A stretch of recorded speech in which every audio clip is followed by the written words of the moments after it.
Good evening and welcome to Generation Movie on a Monday night. My name is J.W. Colwell. I am joined as always by my good friend and partner in crime on this podcast, Rich Drees. Rich Drees, how are you, my brother, my friend? I'm doing okay until I had to watch this. No, Yes. Yeah, we will get into this movie, which I have kind of mixed feelings on, honestly. Yeah, mixed feelings? You have mixed feelings? There's nothing mixed. There's nothing mixed, man. Like it. Although I will say we're going to talk about something that's going to make me uncomfortable later. How I think this movie impacts my favorite director, because I think this movie this might be the root cause. This, like, we're going to get into it in Legacy, but this I know. The root cause of the schmaltz. Just for a taste of what I don't like about this movie, well, one of the things that kind of just jumped out to me, okay, if you haven't figured it out, ladies and gentlemen, we're talking about the greatest show on earth, winner of Best Picture in 1953 at the 25th Annual Academy Awards. And it's generally regarded as one of the lesser of the good Academy Award Best Picture winners. Look at how happy they are with this ad, though. Look at how the clown is holding the fucking Oscar. Yes, the clown is holding the Oscar, Rich. That is Jimmy Stewart. That's Jimmy Stewart's clown, and we know what he's about if you've seen the movie. Well, that's right. Yeah, we're going to get into that. We're going to get into that. But what I want to see is before we do, I do want to just point out that for a movie about the glamour of showbiz in a circus, where everybody has these great exotic names, who's your big star female aerialist? Phyllis, the great Phyllis. So a couple of things. One, every year we try to do some Oscar Best Picture winners leading up to the Academy Awards. It's Academy Award season around here. We love the Oscars like nobody's business. It's the greatest. Mm-hmm. We enjoy it. We love the Oscars. The Oscars are coming up. We're super excited. Couple things. Gotta get business out of the way first. If you like the show, like, find, subscribe on Facebook, Indie Escape Network, Instagram, TikTok, Threads, Blue Sky, Instagram. I think we're on Instagram tonight. All those places. Please like and subscribe. But MySpace. This year we're going to do a little differently. Usually the Oscar Decade Cavalcade, the movies have something in common. But this year we're going to tell you what they have in common. And the common thread through these are the most widely viewed egregious errors in Academy Award history is the best way to describe it. Because we're going to add, we usually do production, box office, critical reviews, and legacy, but we're also going to add something to the show this week. And for the rest of the Oscar winners that I've come up with, what did this movie beat in 1952? And when I tell you the movies this movie beat, first off, you'll realize it was very much a political situation. And secondly, you'll realize that even if it wasn't a political situation, they had three better choices. And there was one film that's better than this by leaps and bounds that isn't even nominated. Yes, I know. It's oh my god, we're gonna get into it. I have one movie that wasn't even nominated for Best Picture that is now widely considered one of the greatest movies about Hollywood ever made. So it's a far better show business movie than this thing is. Yeah, but anyways, we're not gonna pull any punches. This year's Oscar Decade Cavalcade is all about movies that won. Old men being cranky. Movies that won that maybe shouldn't have won. And we're not even going to do one of them because we both hate the movie so much that we don't want to watch it again. So we'll talk about that later as well. But I do want to get to other business. We have a big show coming up tomorrow night in Generation on Loud and Nerdy. Big show. We are having the cast and the crew, almost 8, anywhere from 7 to 8 people from this movie called Last Known Location, Danny Donnelly's directorial debut, that is killing it on the independent thriller charts on Tubi, Prime, Favesome, Fandango at Home, Roku, all those places, Plex, YouTube, Pluto TV. You can get it everywhere. We're going to have the director, we're going to have the writer and star of the movie, and we're going to have most of the cast of this movie tomorrow night. It's going to be an all-in effort. We're super excited to have Danny and the Last Known Location folks. So that's tomorrow night on Loud and Nerdy. But tonight we have to get to the news. You want, Rich? I'm gonna give it up to you, and then we'll check comments, and then we'll. Do you want to do good news or bad news first? I think I know what the bad news is that we're going to be. Yeah, the bad news sucks. Let's lead off with the good news. Because we can go to the bad news. And I think the thing that I sent you earlier today that you absolutely said you is a great way to end. When we get it's a great way to segue to the main part of the show. The next thing. Joe Ridgely, good evening. Okay, so good news. Well, actually, good news. The box office is roaring back. This movie did pretty well this weekend. It grossed somewhere around $32.8 million. We'll know how much more it grossed today, the President's Day holiday. We'll know a little bit more then. That movie did very well. Goat, the kids movie, did $27.2 million. Another great showing for the Sony animation crew. And then we had a bunch of other little successes like Crime 101, right? Crime. And we this movie here, right? Crime 101 did pretty well. And then this, in very limited release, which I think is the best movie of the weekend, is Good Luck, Have Fun, Don't Die. Fantastic. So the box office is a little bit up. It's up 8%, but it's not like last year where we had Captain America that grossed about $60 million. So it's nowhere near there. But Wuthering Heights, okay. So this might be bad news. It was okay. First half, Margot Robbie is great. Second half, Margot Robbie doesn't really have a lot to do except cry and be pregnant and bang Jacob Elordi. Jacob Elordi is really good. Like, I think you couple this with Frankenstein, you get an Oscar nomination, he gets this, where I think most of the people are going to see it because of him and, no shirt and like just looking Heathcliffy, right? I think it could be his year where he breaks from the pack of Netflix teen heartthrobs. You know what I mean? Like, I think could be his year.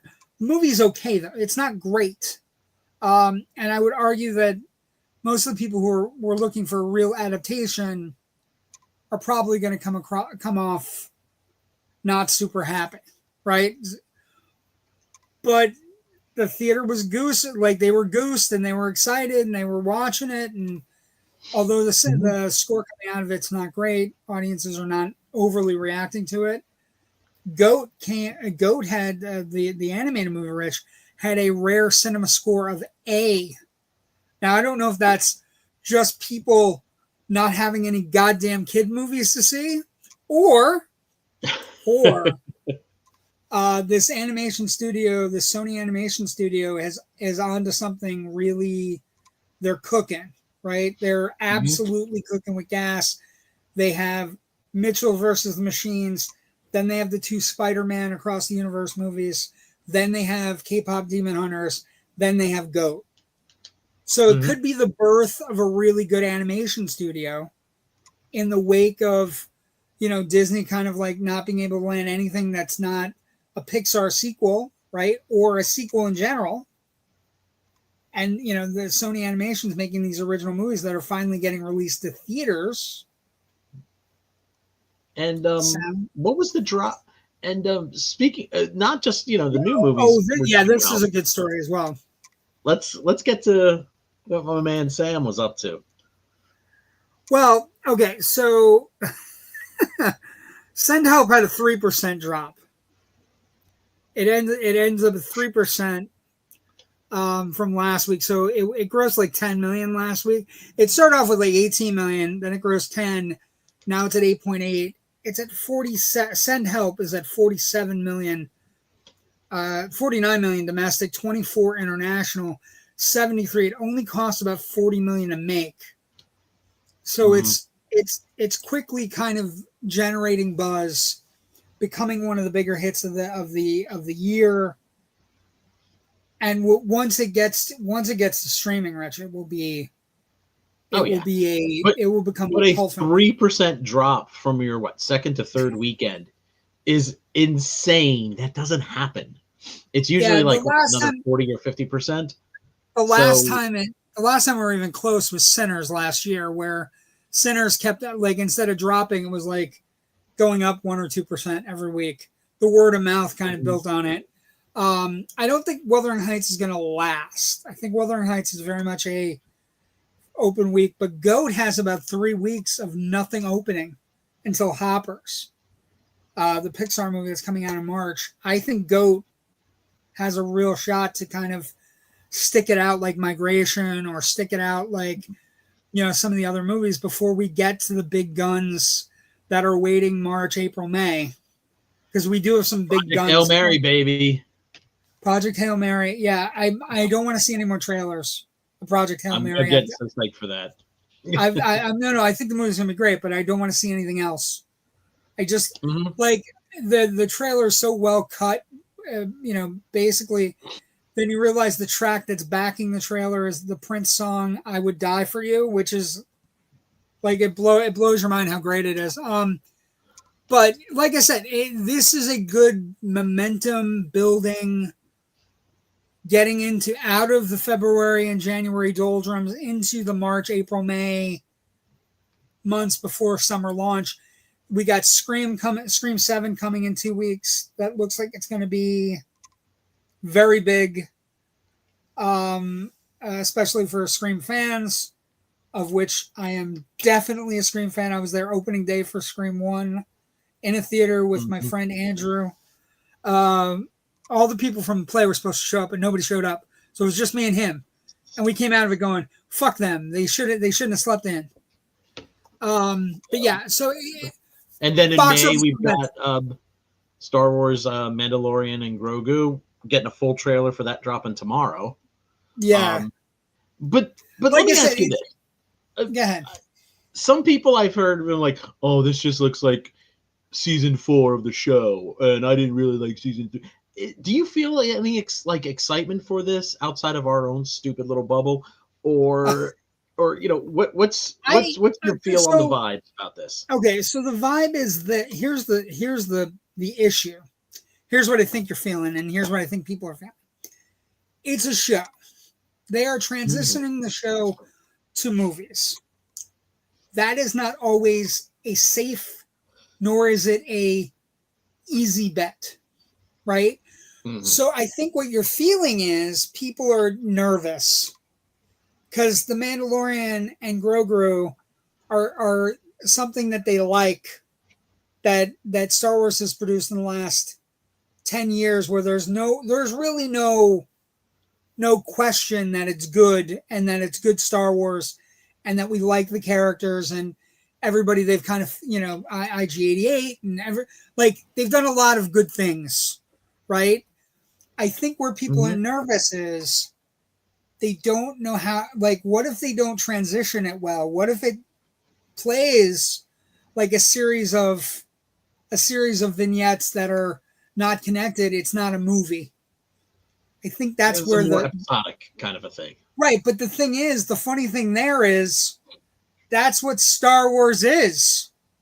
So I think it's nerves about taking something we really like off of television and instead reconfiguring it to movies and TV.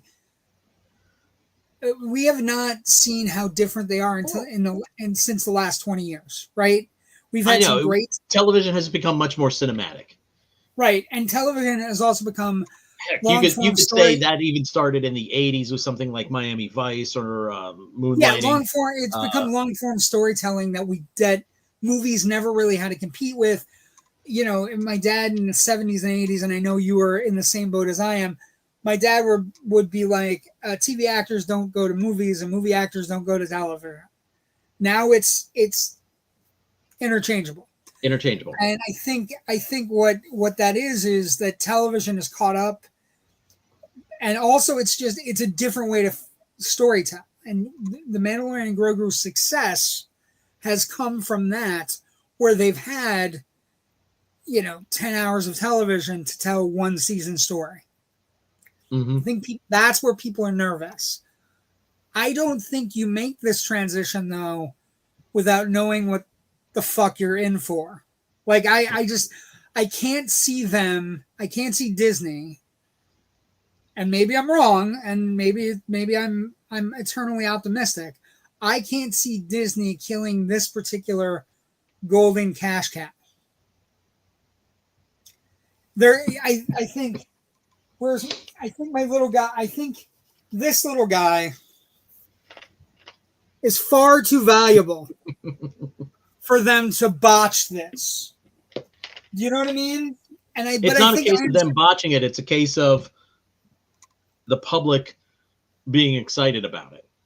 Yeah, and I kind of feel more excited. Honestly, I feel more excited about Starfighter because it's new and it's different than I am about. I'm excited to see Mandalorian and Grogu. Don't get me wrong. Yeah, but and I have a feeling that tomorrow is probably going to have at least one or two. Well, I think reveals in the trailer that'll be like, oh, okay. Can I also give you the idea that the Super Bowl trailer didn't land, and I thought it was funny as hell. I thought enjoyed it too, but I have seen a lot of people going, "This was the worst marketing mistake since New Coke." I was talking about. I was like, I understood what they were going for. I remember the Clydesdale ads from the 70s, 80s, 90s, where the Clydesdales would go tromping down the snow and delivering their kegs of beer. I understood the joke, but I think people were kind of hoping for 30 seconds of what's in the movie. So I think and they're also it's a compounded error. New footage from Avengers, Yeah, I think it's a compounded error. Kind of so right, and I think it's a compounded error where people were nervous. People were nervous before because they're nervous about the transition, and then secondly, I think people saw that trailer and went, "What the fuck are we doing? Like, what the fuck is happening here? You're giving us a concept trailer that's making fun of Clydesdales with tauntauns? What the fuck?" Right? I think that's what's going on. And so it maybe I like that. Maybe I like that 30-second spot because it has annoyed so many people. Yeah, well, that's possible. But also, I thought one of the things I think people didn't get the joke, and once they didn't get what they want, like Star Wars fans are also fickle, Rich, that we have to talk about at some point. If they don't get what they want, they tend to get a little bitchy. They get hangry, like they need a Snickers bar. Mm-hmm. You know what I mean? And I think so. It's a compounded fracture where basically we're worried that you're taking something we really like out of its structure, putting it into something over here because you want to make money off of it. And we don't know that you're going to be able to do the transitional storytelling necessary to do a full Mandalorian and Grogu in 2 hours instead of 10.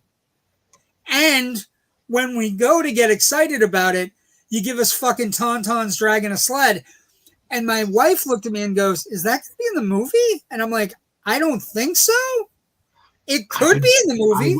I would cackle myself silly laughing. It would be incredible if it turns out to be in the movie at some point. But I don't think it is. So I think that's where the nerves come in. I think everybody's nervous because they love something and they're not necessarily, they still view it as Kathleen Kennedy ruining Star Wars.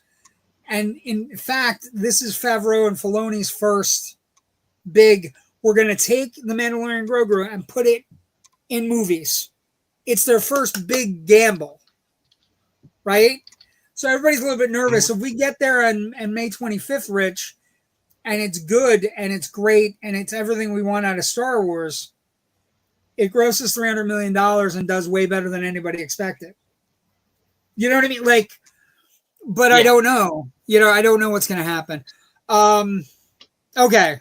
Let's get to the bad news, the shitty news of the day. Well, let's go through some of these comments and then do the bad news. Segue right to. Yeah, that's good. Raven says, blah. Can't get Facebook link to work. Hi, guys. Greetings, you awesome gentlemen. Thank you, Ryan West. Thank you for stopping by, Ryan. Wuthering Heights, toxic as fuck, but it would be a beautiful movie, although I wish the director would have went in a different contemporary direction. Yeah, I think people wanted a bodice ripper. They got a bodice ripper. I would also argue to anybody, the stuff is steamy, but I was watching it going, I don't see an R rating. Like, there's not a lot of skin. Everything I've heard about the movie so far makes it sound like it's an airport novel of a movie. I think a Wuthering Heights and the Van Clues perhaps in the 82nd would have been really fun, but I'm going to wait till it's a streaming for this chick flick. Fair, Raven. Finally, bad to find Joe's live link to the chat to work. Laugh, sigh. Give us Jar Jar laugh out loud. Toy placement. It's the 80s again. Out loud. No. Raven, last week, a one-shot Jar Jar Binks comic was released by Marvel, co-written by Ahmed Best himself. I've read it. It's not so bad. It takes place during Order 66. Jesus and Christ. Yeah. Is he a Sith, Rich? Right before Order 66. Kelleran Beck is part of the thing. The other characters. Is he a Sith? Is Jar Jar a Sith? No, Jar Jar is not a Sith. He actually does something that helps long range to set up the rebellion. That's what I'm gonna say. Yeah, it's a nice bit of a win for Jar Jar. Yeah, laugh out loud, not so bad. Laugh out loud. Yeah, I think the nervousness for Mandalorian and Grogu is that they're taking something that's worked, they're putting it in something that hasn't theoretically worked for fans, even though a movie grosses $1 billion, which like Star Wars fans are still like, that's not enough, it's not good enough. And then we move on. I'll be happy if this movie. I'll be happy if Mandalorian and Grogu goes over 600 million. Yeah, I don't think it's. I'm kind of targeting it. It sounds reasonable. I also think that's a new goal. Like, I think our $1 billion movie days are kind of in a wane unless it's something really, really specific and big. I think Hail Mary could. If it catches fire. I told you that. I told your Avengers is going to be. I told you when I saw the Project Hail Mary trailer, I'm like, this could be one of the ones of the year, because Gosling's great in the trailer and Rocky is. I mean, I'm kind of in an optimistic space mood right now. We have elections coming up in November. Optimistic. Yeah, everything's optimistic. Everything's coming up roses.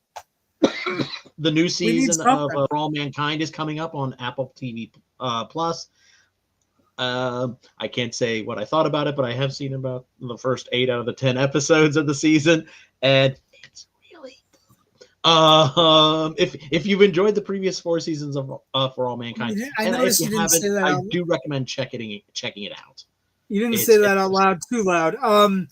Yeah. Okay, let's do the bad news so we can get to the other bad news, which is we have to talk about the greatest show on earth. Which is even worse. The bad news of the day is that we lost this man today. This is Robert Duvall. Robert Duvall is one of the greatest actors of his generation. You're going to hear a lot of this role, Tom Hagen in The Godfather, which, by the way, he steals every single fucking scene he's in. Every single one in The Godfather. And he's not playing with semi-pros. the people he's stealing from are the All-Star team. Yeah, he's stealing from James Caan. He's stealing from Al Pacino. He's stealing from Brando.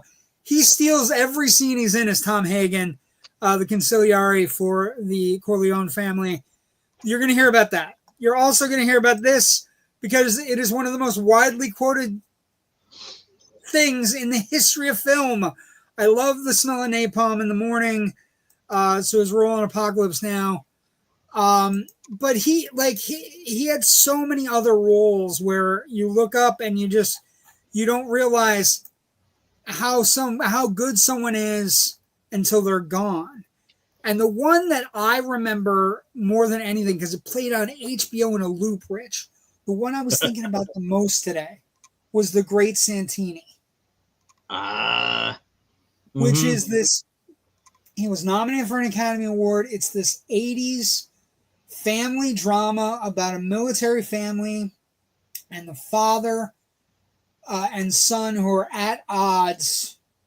And it's just, he's brutal and he's a military man and he's also so tough on his family and his kids.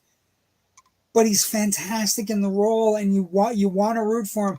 But he's such a bastard in the movie that you end up rooting for the kid to punch him in the face, right? He was, if you look at his career, Rich, he never really had a down period, right? He started out professional. And what I liked is he could also just kind of do anything he wanted. He would do things like The Godfather, and then he'd turn around and he'd be in the Nick Cage remake of Gone in 60 Seconds. Yeah, which is actually very much B-movie material. The Godfather stories you hear after the fact, Duvall didn't come back for Godfather Part 3, and there was a big story about why aren't you coming back? And he's like, first off, why are we making a sequel 15 years after the first two movies? And secondly, they're paying Al Pacino 5 times my rate. Fuck that. Point blank. Fuck that. Can't blame him. I'm an Academy Award winner. And he won an Academy Award for Tender Mercies in 1983. It is a fantastic performance. One of the reasons he won the Oscar for that movie, Rich, was because he sang all of the songs. It's a country western singer movie, and he sang all of the material himself. It's one of the rules of winning an Oscar, right? It's you have to be able to, sing if you're going to play a singer. He made his film debut as Boo Radley in To Kill a Mockingbird in 1962. He developed I'm sorry? Where are you guys at on Loud Nerdy on your Twilight Zone watch? What season are you in? We are mid-season 3. Okay, so you're going to be relatively soon coming up on his season 4 Twilight Zone episode, Miniature. Yes, we've already had Redford's, which is really, Redford's coincided with his death, playing death. Redford's came up right around the same time. We're gonna get Duvall probably by the end of the year, because we have 14 episodes left in season 2, and then we don't have that many episodes left in season 3 actually. So we'll get to season 4. But so he's great. He was great on everything. You start out in television. He also was in THX 1138 that not a lot of people talk about. He was Major Frank Burns in MASH before MASH went to television. A different kind of portrayal of Frank Burns, not as funny, more malevolent. You know what I mean? I mean, I could see why they had to soften the character for TV. Yeah, oh my God, he's such a prick in that movie. Larry Lindsdale did wonderful work, but it's not the same character that Duvall is doing here in the Altman film. Francis Ford Coppola once said he's one of the 4 or 5 best actors in the world. Duvall returned to Broadway. He was in American Buffalo for David Mamet, premiering that on Broadway. He won the Drama Desk Award for Outstanding Actor in a Play, and he said, "I hope this gets me better film roles." And, you know, then in the 80s, he did a bunch of like really cool, excellent movies. True Confessions, which is a fantastic 80s movie with him and De Niro. He was in The Natural. He was in Colors with Sean Penn. Tender Mercies in 83 as country singer Max Sledge. So he did a lot of the things that he really wanted to do. And then in 89, we were talking about how movie stars went to television, television stars became movie stars. In 89, he does Lonesome Dove, right? He plays Gus McCrae in a retired Texas Ranger. He called it his favorite role that he ever had, right? He won a Golden Globe. He won an Emmy nomination, right? And then that became one of his roles. Later on, he declines to be in The Godfather Part 3. He does a movie called The Apostle in 97, which is about an evangelical preacher, which gets him some Oscar nominations. He also directs that movie, I believe. So it's like he wrote and directed The Apostle. He was in a Civil Action. So he was in a lot of movies. He was in Gods and Generals, Robert E. Lee. And then he's in a bunch of other like things. He was in Newsies. Well, I was going to say Days of Thunder. In the 90s, he does Days of Thunder, Rambling Rose, Newsies, Falling Down, Wrestling Ernest Hemingway. Joseph Pulitzer, who the Pulitzer Prize is named after. Yes. He does The Paper, Phenomenon, Something to Talk About, and Sling Blade, and Deep Impact. So, like, he does all these movies in the 90s. When he gets to the 2000s, he's got A Shot at Glory, The Sixth Day, John Q, Gone in 60 Seconds, Open Range, which, if you're a Western fan, I cannot recommend Open Range enough. I think it's one of the more underrated Westerns. It's him and Kevin Costner, and it's really good. It's a really great Western. And so, you know, he had a really long career. He did Kicking and Screaming, so he had a comedy. He was in Secondhand Lions. He was in Lucky You, which is a great poker movie. He was in We Own the Night, Get Low, 7 Days in Utopia. He was also in the Jack Reacher movie, right? You know, he then did a bunch of TV movies, played Joseph Stalin in the 92 television film Stalin. He was Adolf Eichmann in The Man Who Captured Eichmann. He also then went back and did an AMC miniseries called Broken Trail. Finished up his career opposite Robert Downey Jr. in The Judge, where he got a Academy Award supporting actor for the role.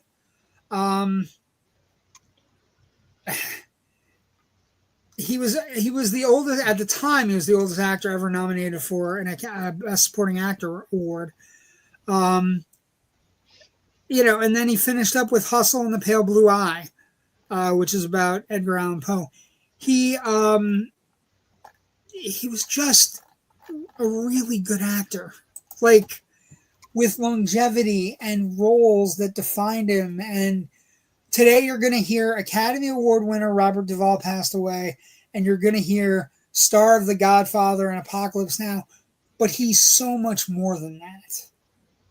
And this, Rich, I had read the exact same thing. You sent it to me and I was going to bring it up, but this is what his wife put out that were part of his last wishes, which is, in keeping with Duvall's wishes, no formal service will be held. Instead, the family encourages those who wish to honor his memory to do so in a way that reflects the life he lived by watching a great film, telling a good story around a table of friends, or taking a drive in the countryside to appreciate the world's beauty. Can you get any more poetic and amazing? Don't waste time on my funeral. Go watch a good fucking movie, talk to your friends, take a drive, and enjoy some grass. It's pretty I dare great. say, without trying to make it about us, this show is like sitting around a table and talking with good friends. about movies. So about movies, and sometimes we watch really good movies, and sometimes we don't. And tonight, like, I one of the things I think I'm going to do after the show tonight, I was looking where I could find Tender Mercies. I was also looking where I could find. I've never watched Lonesome Dove, so I think I'm gonna, as an honor to Robert Duvall, sit down and plow through that because I like westerns, and maybe Open Range. I own Open Range, so I think I might. I love Open Range. I think Open Range is a fantastic movie, but he was such a good actor. 95 years old, had longevity, worked with the best in each of his generations. Right? And like I said, if you go back and you do watch The Godfather or you watch Apocalypse Now, every scene he's in those two movies, he fucking steals. Everything. He steals. Every scene he's in is Tom Hagen. The scene with him and James Caan, where he's like, maybe we shouldn't do that shit, Sonny. Maybe we shouldn't overreact.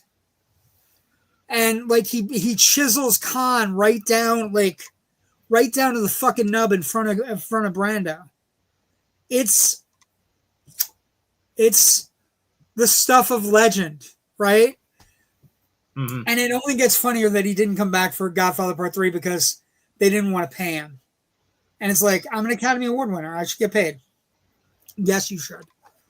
Let's do some comments, and then we'll talk stuff. Move on to the greatest show on earth. Jesus Our Christ. show. Duvall season 4, Twilight Zone, yes. Joe Ridgely, shower scene with Robert Downey Jr. was very powerful. That's a good movie. That's an underrated movie. He's very good in that movie as a judge with dementia. Raven says, a Lonesome Dove, Apocalypse Now, Falling Down the Apostle, everything. Thank you for smoking Newsies. It's just second in line, so fucking good. Sling Blade, fuck you. Yeah, he has so many movies. I really enjoyed Falling Down too. Yeah. Yeah, and then, Secondhand Lions is underrated too. That's really a good movie. Lonesome Dove is available on Peacock and Tubi. I think that's where I'm going to head after this, although I know it's better than what we watch. Let's talk Oscar Decade Cavalcade. It's our favorite time of year. It's like the holidays for us. The Oscars are coming, Rich. We have a very contentious Oscar race going on right now between Sinners and One Battle After Another. It's very contentious, and it's by the same studio, so it's super contentious. But we're going to do some Oscar movies that maybe shouldn't have won Best Picture. And that's like we're giving it away this year. Look at how happy this clown is, who's also a spoiler alert. It's almost 70 years after the fact. Spoiler alert: murdered his wife. Okay. Yeah. Production. So when you're looking at this movie, the movie came out in 1952. Production is the first half of the year of 51. Right. It's shot almost entirely in Sarasota, Florida. Locals were paid 75 cents to be extras. One of the great casting stories is Lucille Ball was offered Gloria Graham's role, although that's a conflicting story that's been rumored and all kinds of things. But basically, she was offered Gloria Graham's role, but she was discovered she was pregnant with Lucy Arnaiz's show, with her first child, Lucy Arnaiz.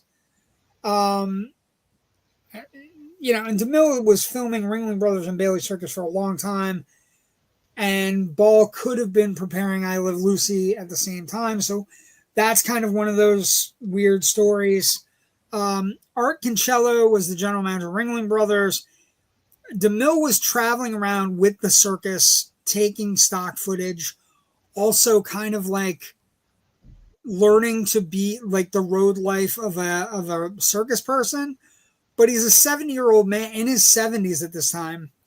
But he basically figured out all the ways he was going to shoot the movie by working with the circus performers That's why you see a lot of the actors interacting with actual circus performers, like Cornel Wilde as the Great Sebastian.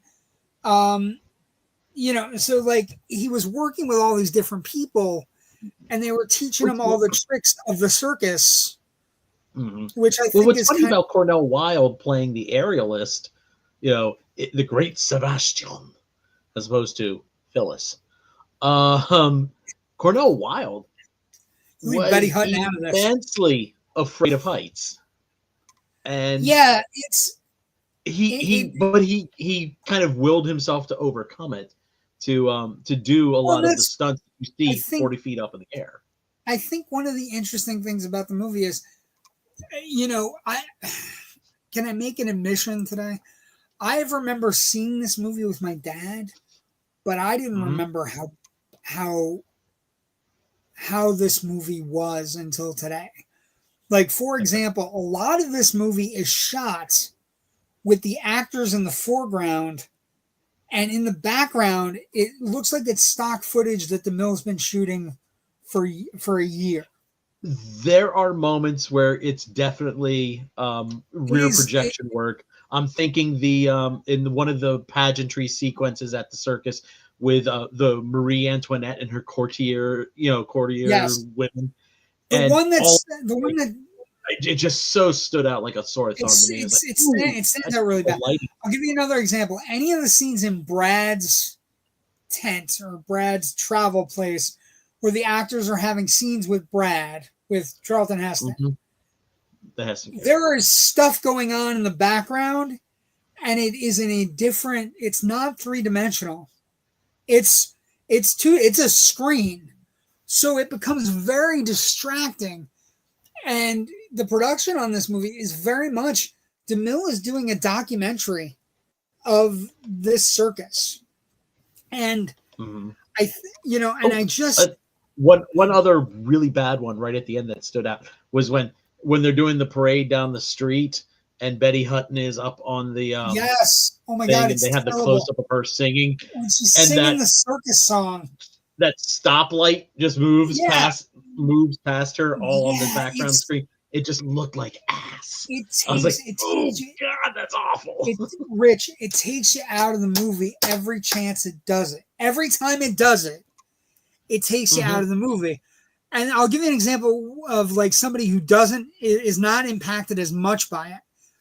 Jimmy Stewart looks like he's doing all of his work with actual people, right? Jimmy Stewart's doing all of his work with, Emma Kelly, actual clowns, actual little people. Like he gets into it later when he around the scene where they're, with the train crash and all this other stuff. But like the production is really wonky in that regard, where it's like, what is happening here, right? Hutton's stunt double was Lenormand Fox, also from Ringling Brothers and Barnum. So everybody was incredibly well trained. Hutton, in fact, became so proficient with the single bar that there is footage of her rehearsing 40 feet in the air, talking to Cecil B. DeMille, who had ridden to her height to go over the scene on a camera crane. And, it's shot, first off, I will say a couple things. When people say, what is a Technicolor movie? I will point them in the direction of this movie. The colors are so goddamn vibrant, Rich. Was this a 3-strip Technicolor, or was this 1-strip Technicolor film? I think it's 3-strip. It's beautiful to look at, but I'm sorry? I think it's 3-strip. Because, but like, it's just like, the costumes are good, but they're like, the funny thing about it is it didn't win any of the things where you're like, where you think it might have won. It won 2 Academy Awards, and it wasn't nominated for any of it because I think all the shit was real, Rich. Because it's like a fucking documentary that every once in a while breaks into a movie over here, and you're like, I was at a loss, like watching it. Like, it was just one of those. It's beautiful. Like the Technicolor is lush and it's gorgeous. And it's, but like something like that, that's the back of one of the scenes, right? And in the foreground are the actors in the movie who have to act with that shit going on behind them, and they're clearly not there. So they filmed for a year. DeMille traveled. I think that's kind of the big problem with the movie, though. And we'll get into it more when we. We're definitely going to get into it. Two things kind of don't sit well together. Well, it's like we'll get there. Let's talk about the next thing that's like well, let's get some comments. Hold on. I see you got onto the Facebook feed. Sure, it's not your internet, it's Facebook. Okay, well that's good. Anyway, I think asshole. I've been conditioned or brainwashed by Rocky Horror. Yeah, Brad is Charlton Heston in this case. So no Barry Bostwick. Also, Rich, this movie was a one other thing too, and this goes to who this movie influences. Can you throw that picture of Heston back up? Oh yeah, no, I know. We're gonna get there. Hold on, which one? That one? That one? Not so much that one, but the other one. That one? Yeah. Yeah. Fedora, crown brim fedora, snap down, leather jacket. It's the very similar look to what he has. My question to you, Rich, is it this or is it Secret of the Incas? That's what I was going to say. This looks very much like Secret of the Incas.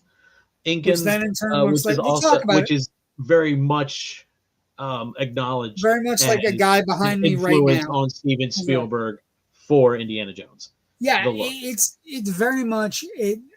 They actually, I read something about it today, where Spielberg actually said, "I want him to look like Charlton Heston in Greatest Show on Earth, Charlton Heston in Secret of the Incas, and then you do something with what you want to do." To the costume designer on Raiders, which anyway, that's why I'm wearing it tonight. Honestly. Rich, I can't put into words, like that's production side, right? I can't put into words. This movie is a huge one other thing about the production. One other thing. We briefly talked about how everybody was kind of trained in their character's actual circus act, and everything. The one scene where Cornel Wilde's character lifts up Betty Grable to give her a kiss while they're on the trapeze. Betty Hutton actually wound up, Hutton. He actually wound up tearing some ligaments in his shoulder, and they shot it a couple of more times before he was just like, guys, I just can't do this. And then he trundled off to the hospital. And they shot around him for the next couple of days until he was able to come back. Yeah, but, again, that's because they were out there doing their own, basically Jackie Channing it and doing their own stunts. Yeah, no. I'm going to be honest. Betty Hutton and Cornel Wilde and the people doing the character work in this movie, Jimmy Stewart looks like he's having a blast as Buttons the Clown, which, by the way, is the name of the episode tonight, the Buttons the Clown episode. He's having a blast hanging with Emmett Kelly and playing with the other clowns and just hanging with a dog. James Stewart looks like he's having a blast. Mm-hmm. But it's like it never has a movie, well, we'll talk about it. Box office, Rich. This movie was gangbusters. Mm-hmm. And this is the only reason I can think of why this got Best Picture. Well, I mean, there's one big reason why it got Best Picture, but we'll talk about that in a moment. Production budget's $4 million. It grosses $36 million in 1952 dollars. Gets re-released a bunch of times. Although one of the things I was reading that was super interesting it got re-released to theaters and people would go see it in theaters. But when it played on television, it never did well. Like the ratings for it on television. And all I could think of was, it's a diminished movie on TV. Right? It is the type of movie that in 1952 or, in the 60s, that if it was playing at your local theater, you go see it because it's a big, loud, huge spectacle. Mm-hmm. But not having the TVs we have now, if you're watching The Greatest Show on Earth on a Saturday matinee in 1965, not the spectacle that you're thinking of. And I can see that, especially when you consider probably in the 60s, most homes still had just black and white TVs, as our friend Tom told us last week. It wasn't until the 66, 67 season that the networks went full color with their entire schedule. And can you imagine watching this movie in black? Rich, can you legit imagine watching this movie in black and white? I can't. Because it's going to look like mud. And there's a lot of long, wide shots that look great on a big screen. But if you slam them down to like at best a 27-inch, black and white TV, I can't even imagine it. And I would argue that that's going to be part of the legacy of the movie because it never catches on with television audiences. For whatever reason, it never becomes endearing, right? It never becomes an endearing property. We'll get there. And it's funny because I wrote a note here. Would I have liked this movie more if it was in widescreen, if they waited just a few years to make it and once widescreen technology had hit? Would this have been a better movie? No. Okay. Critical response then and now. You think it's fundamentally flawed at the script level? I think it's fundamentally flawed in the concept of I think it's flawed in the concept that we're watching a circus, and every time a circus breaks out, DeMille is cutting to things that are not as fun as the circus. And they're melodramatic, and they're over scripted, and they're overacted. And so every time like we get something cool, like Jimmy Stewart and Emma Kelly doing a really great routine with a clown in a car, right? Mm-hmm. It cuts to Cornel Wilde and Betty Hutton having sexy chemistry and fucking around on the trapeze. And you're just like, And then as the movie progresses, one of the things that happens is you're just not like, the only storyline you can moderately buy into is Buttons, because Buttons is played by Jimmy Stewart. I thought was underwritten. It's incredibly underwritten, but you can at least be like, there's stuff going on for him. The FBI guy's on the train, and Betty Hutton found that newspaper article, and there's at least stuff going on for his character, Rich. Mm-hmm. But you never get an idea of where he doesn't say something like she wanted to die, or they make mention that the wife he supposedly murdered was ill and dying anyways, and so he never said anything like I was trying to save her and it went wrong. I'm not saying it's well written. I'm just saying killing. I'm not saying it's well written. I will just say to you that I found his character endearing, and he appears to be the actor having the most fun, except for maybe Cornel Wilde, right? I think Jimmy Stewart is the actor having the most fun on any set, because he just seems to be almost all of his work. He seems to be enjoying himself. Yeah, he's a nice person, and he likes life. What I would say though, like I think so it's really a jarring movie because, like we were talking about, the background images don't match up to what's going on in the foreground with the actors. So that brings you out of it. And then the stuff isn't compelling enough to worry about. Like, there's a guy who's scamming people on the Midway. It's bleh. And he's put there by a crime lord that's played by Lawrence Tierney, who will later go on to give people cool names like Mr. Pink and Mr. Black and Mr. Blonde. And so it's like this weird thing where you're watching it, but like, I think it's also, I'm going to say this, I like Chuck Heston movies, but it's his least engaging role. He is one note, one dimensional. It is not good. It is like, it's like before he got the star injection. Like, it's not a good performance.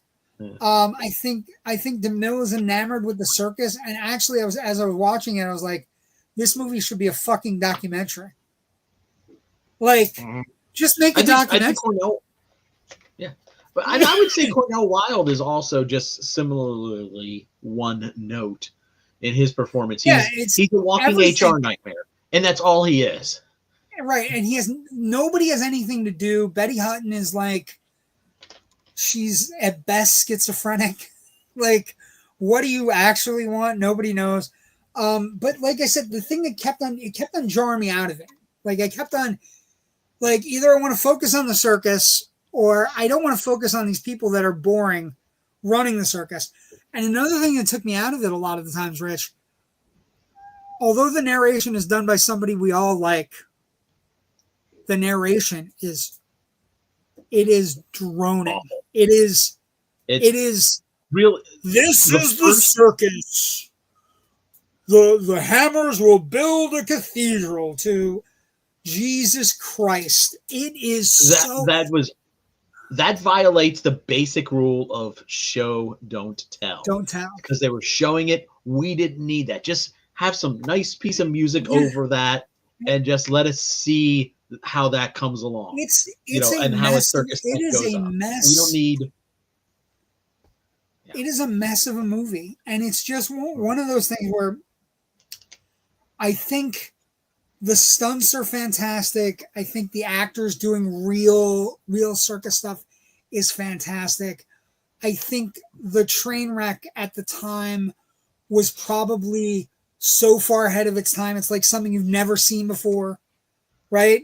And it was edited well together with the stuff with the car and everything. It was like, I found myself really being drawn into it, even though I go, yeah, there's a model car getting flipped there, but damn. Yeah, well, yes, but at that moment, this is movie magic, right? Yeah. But the rest of it is just so monotonous, and it drones. It sticks with a lot of the stuff, like the stuff that's celebrating the circus performers, like.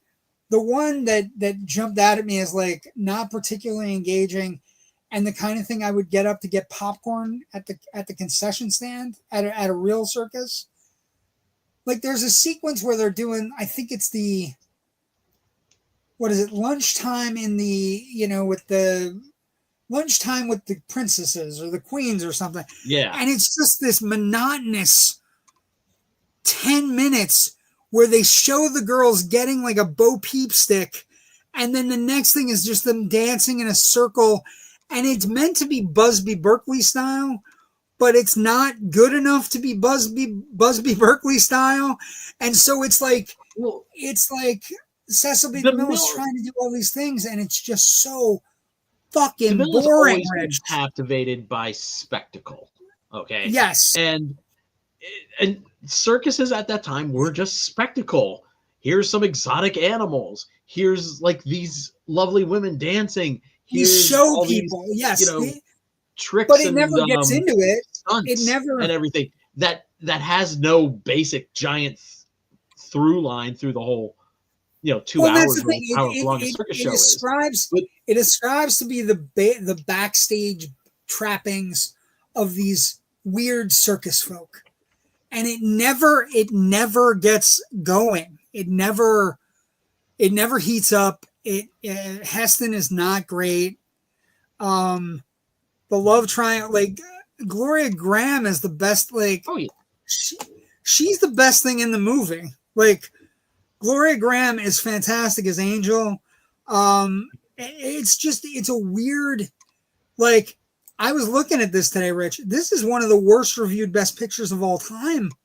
42. We use Rotten Tomatoes as an aggregate. 50% on Rotten Tomatoes. and a whopping 53% from the popcorn meter, the audience. So not only do critics hate the movie, but people hate the movie too. They're evenly split. Well, yeah, but that's Pauline Kael, who I love. A huge Kael. Oh my God.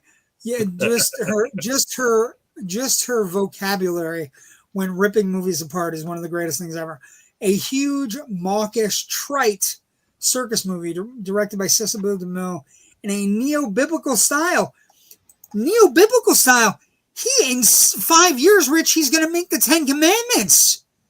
Like, surreal. Well, he already did. He already made Ben-Hur once, and he's going to remake it again. He's going to make it again in a couple of years too. It's not good. One thing we kind of skipped over with production. There are cameos in this movie. They're not called cameos yet. They're not called cameos. But here's the thing, Rich. I'm going to tell you right now, I watched this movie today. You picked them up and you got me pictures of them. I had shut off. There are so many shots of the goddamn people reacting. That's another, like, anytime there's tension on the high wires, I know it's done to get actors in and everything, but I also, I was so taken out of the movie by people reacting, oh my God, I wouldn't put my head there. Like, holy fuck. It's not good, Rich. But you sent me them, and I'm going to show you them. But here we are. Let's bring up the biggest ones first. The biggest one. The two people. The biggest one? Biggest two people? Yeah. Okay, give me 1 second. I got to figure out which one that is. I think it's two. It is two. Yeah, those two guys. Yeah, they hopped off the road to visit their friend Dorothy Lamour. Yeah, they're here. And, they're in the crowd. But at the time, I'm sure it became a cool thing for people to watch the movie and see them. But Rich, I was so out of the movie by the time they were doing all these cut shots of the crowd. Some of them are boring. They're kids watching. Well, some of them are just like nobody actors. Every now and then, though, there were a couple the gentleman next to the little boy, the guy holding the ice cream. Bring him up. Yep. You might not know this face, but I guarantee you've heard his voice. That's Arthur Q. Bryant, the original voice of Elmer Fudd for the Looney Tunes. He passed away a couple of years after this, and that's when Mel Blanc took over the role. But Arthur Q. Bryant was, a comedian who did a number of voices for cartoons. But and then this one is this is the person that's been reading the entire the narrative, the narration. Edmund O'Brien from DOA. From DOA. But Rich, the movie already lost. It's incredible. Also, there's Clarence Nash, who was the voice of Donald Duck, is in there somewhere. Van Heflin is running around during the train wreck sequence somewhere. I wasn't able to find him. I was just looking it up online. And I was Bing Crosby's brother Bob Crosby, who was a band leader for Jack Benny for a while, is somewhere. Can I ask you a question?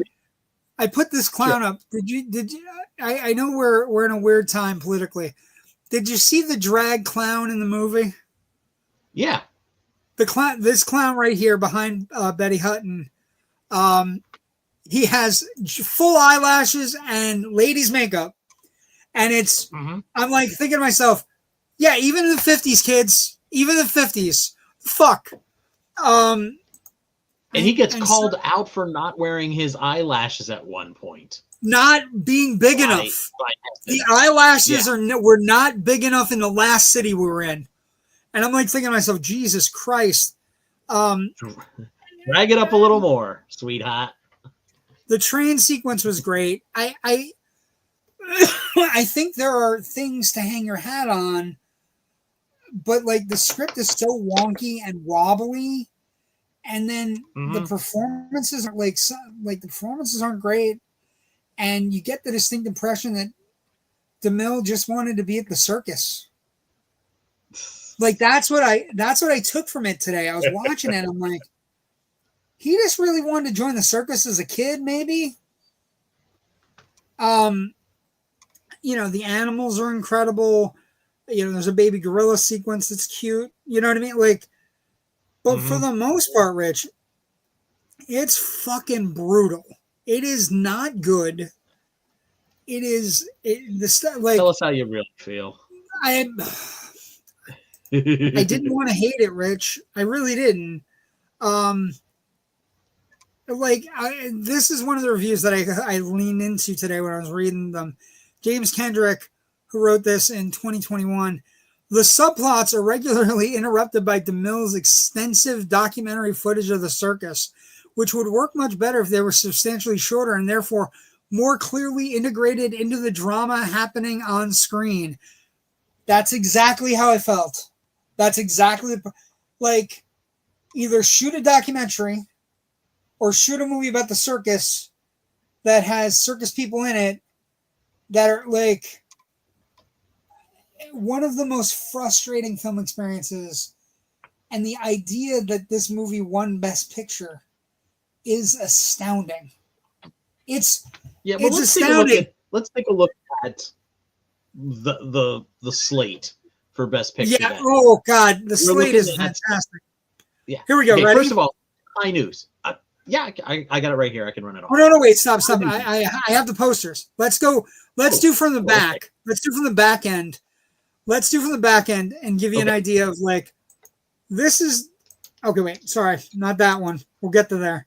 This movie is one of the movies nominated. Ivanhoe, Robert Taylor, Elizabeth Taylor, Joan Fontaine, George Sanders. Fantastic Technicolor action movie. Really good.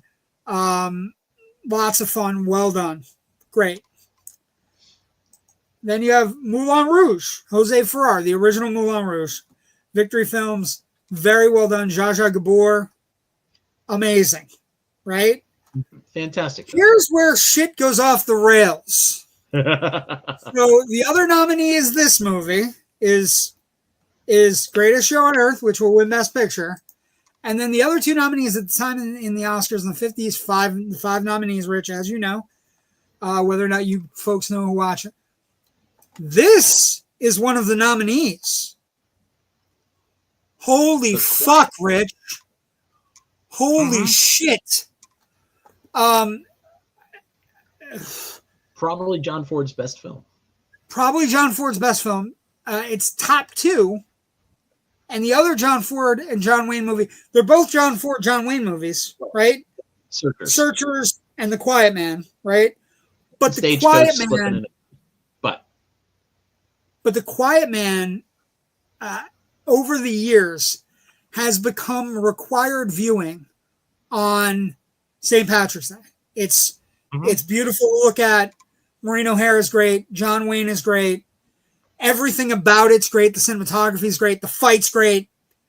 It's one of the greatest movies ever made. It's in the top, 50 of all time, probably, give or take. Probably, yeah. And then the other movie that was... Oh, Jesus Christ. Is this movie, is High Noon, easily regarded as one of the 5 best Westerns of all time? Gary Cooper, waiting for a bunch of bad guys on a train. Holy shit. And then, Rich, then it gets wild. Because those are the 5 nominees for Best Picture. And then this movie is not nominated for Best Picture. Don't even get me started. Singing in the Rain is one of my all-time favorites. By the way, did you get the thing I just sent you a little while ago, right after we started in Messenger? No, but I'll get it.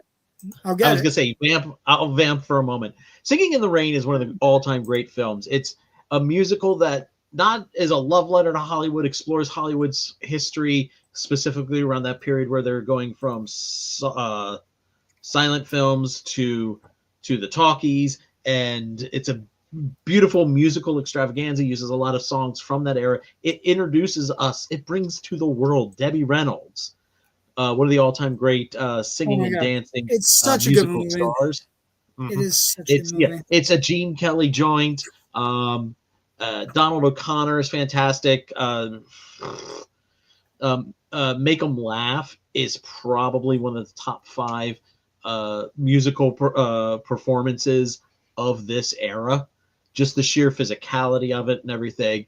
The film is it's right there. It says right there on the poster, beautiful, MGM Technicolor. And it is a stunning film. I saw it about a year and a half ago at the Academy Museum when I was in California.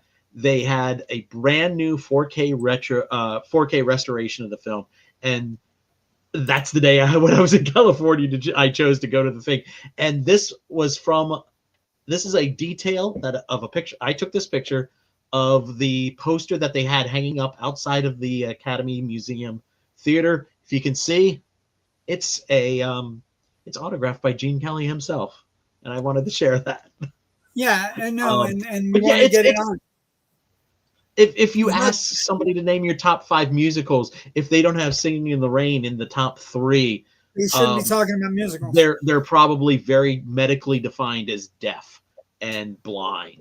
They are Tommy because they just can't see and hear. What a wonderful, wonderful movie this is. Well, and here's the thing. I kind of caught you off guard with that. Yeah, here's the thing. This was shocking to me. First off, I never even thought about the fact, like I get to Sing in the Rain not winning, right? But I didn't even think about the concept that Sing in the Rain was not nominated for Best Picture. And then, you watch it today and it's a winner. And then it was only ever nominated for Best Supporting Actress for Jean Hagen, who's wonderful in it. I can't stand him. And Best Scoring for a Musical Picture. Well, Rich, how is that the only 2 things? I would take those. I would take High Noon, The Quiet Man, and Sing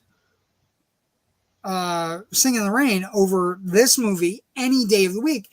And that's where the legacy of this movie comes in.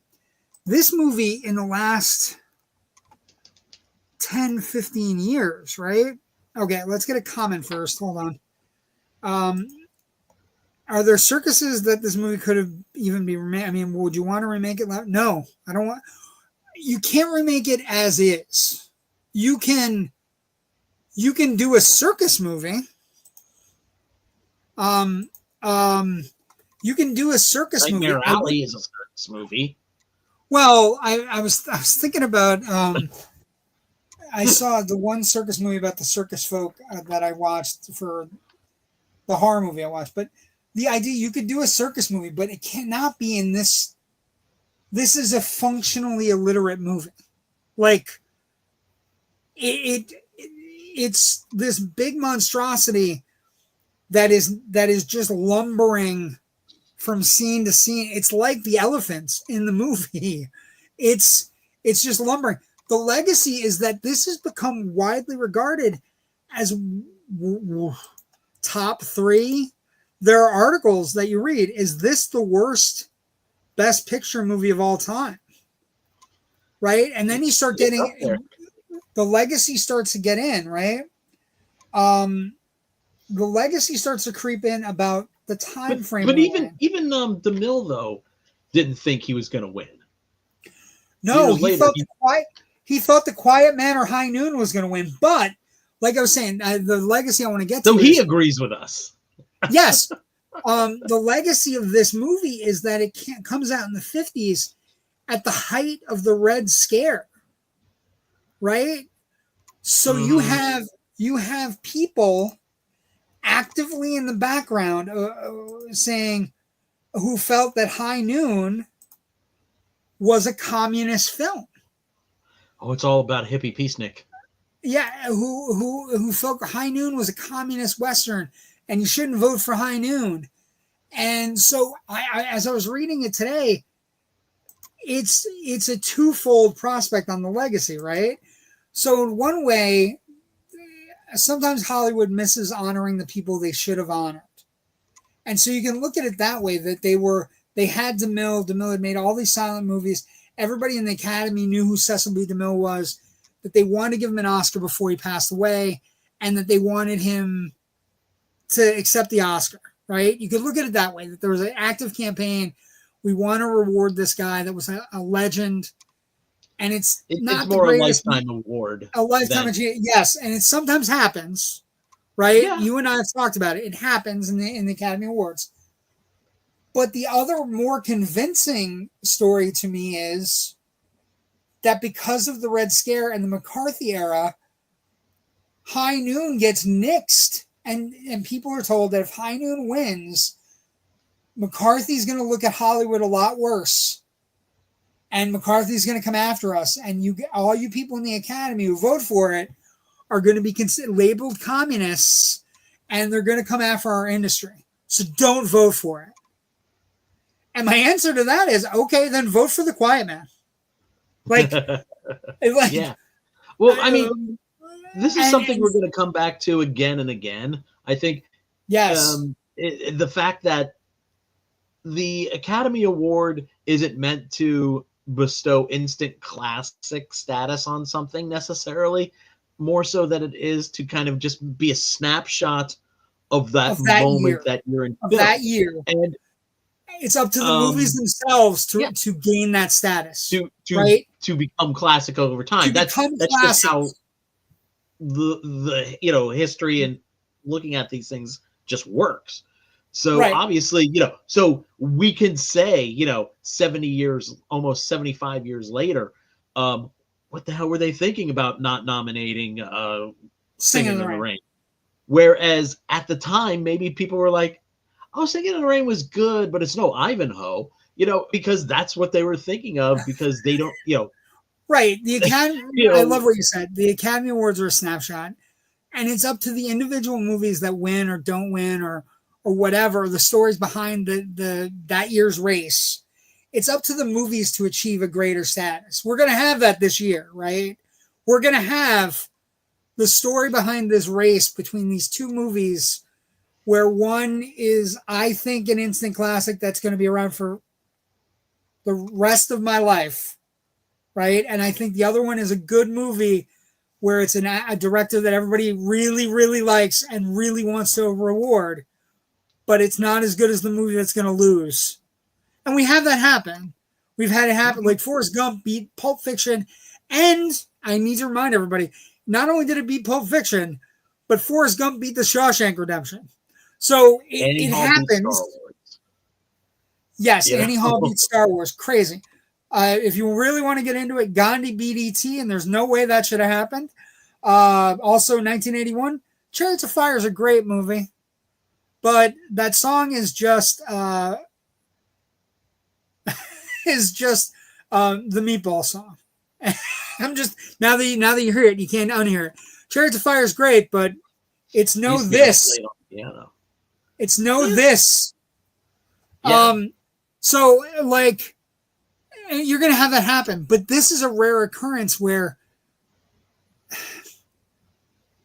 aside from the fact that Cecil B. DeMille was a really good director in his past, there's nothing special about this movie at all.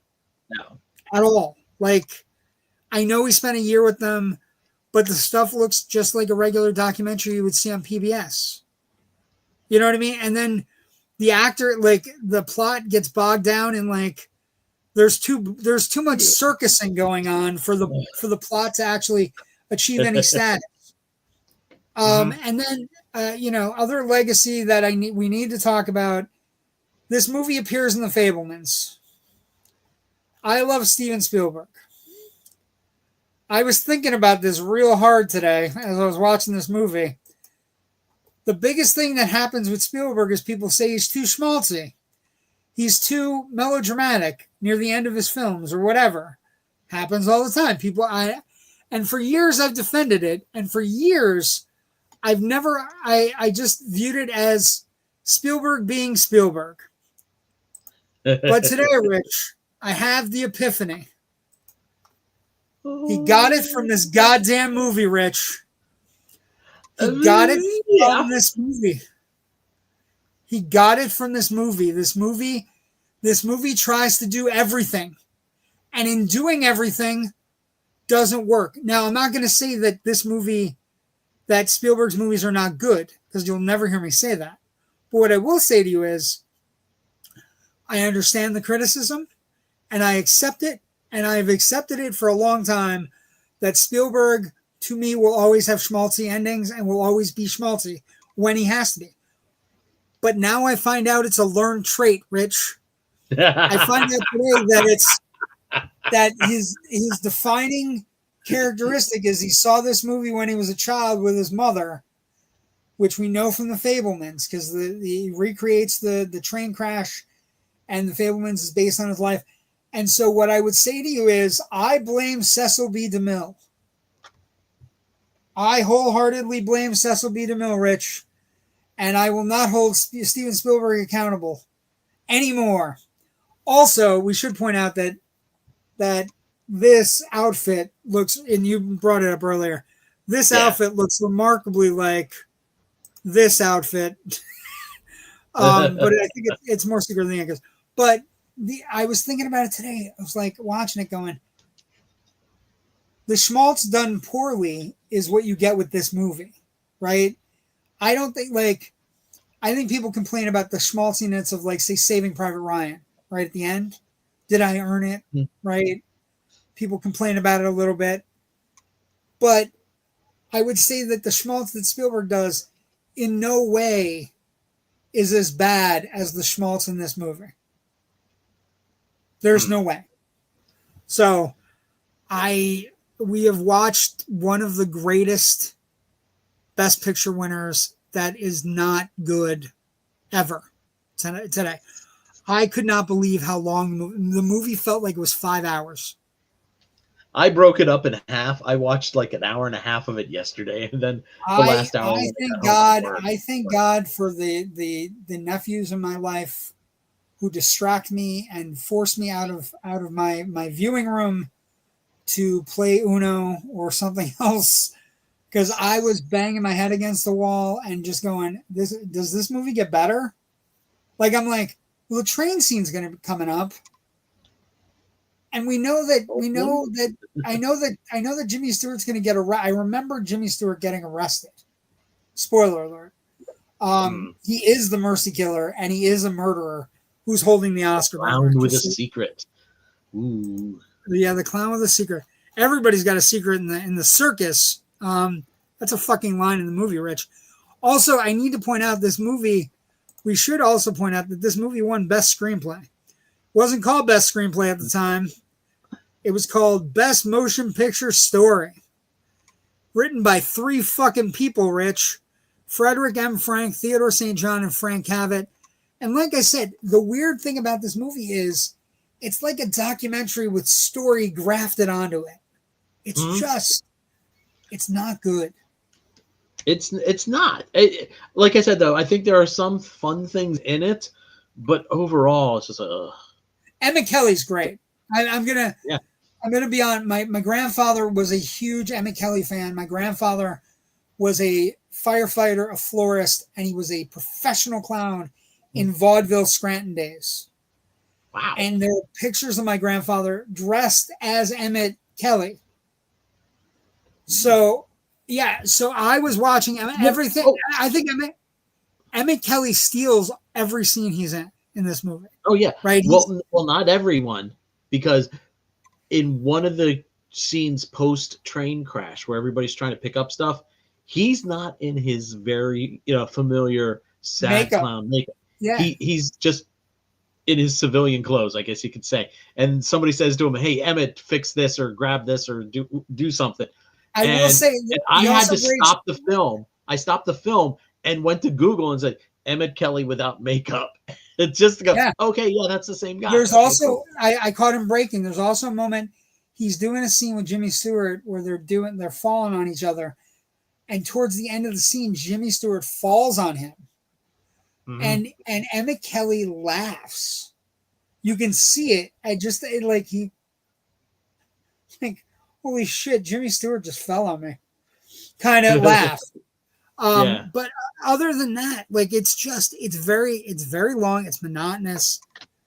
I don't know that we're going to get anything worse in this Oscar Decade Cavalcade, but we're going to try.